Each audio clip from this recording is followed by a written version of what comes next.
அனைத்தும் சரியாக இருக்கிறதா என்று எதிர்பார்த்து தாலி கட்டடா என்று சொல்கின்ற நிச்சயிக்கப்பட்ட திருமணம் ஒருபோதும் இல்லறத்தில் சிறப்பாக அமையாது.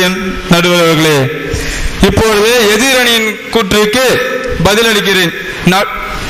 அருமை சகோதரர் சங்கர் சொன்னார், மருமகள் வரும்போது மருமகளே மருமகளே வா வா என்று அழைப்பார்களாம்.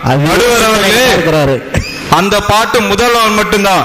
வாராயோ தோழி வாராயோ மனப்பந்தல் காண வாராயோ. அடுத்த நாள் போராயோ தோழி போராயோ சுடுகாட்டிற்கு போராயோ. அவ்வளவு கொடுமை நடக்கும் நடுவர்களே. அடுத்து சொன்னார், லிப்ட் கேட்ட வந்த காதல் ஷிப்ட் மாறி போனதா. நடுவர்களே, காதல் ஒரு லிப்ட் அல்ல, அது ஒரு கிஃப்ட். காதல் ஒரு லிப்ட் அல்ல, அது ஒரு வாழ்க்கையில் நமக்கு கிடைக்க வேண்டிய ஒரு கிஃப்ட். நடுவர்களே, அந்த பாடலில் மறந்து விட்டார் சங்கர் அவர்கள், ஞாபகப்படுத்துகிறேன். கண்ணியமான கடைசி வரி விட்டு விட்டார். கண்ணியமான காதல் உன் காதல் தானடா. கண்ணியமான காதல் உன் காதல் தானடா.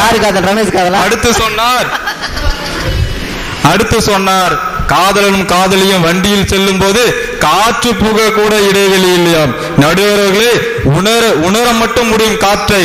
காற்றை உணர மட்டும்தான் முடியும். பார்க்க முடியாத காற்று கூட நம்மை பிரித்து விடக் கூடாது என்பதற்காகத்தான் அப்படி சொல்கிறார்கள் தவிர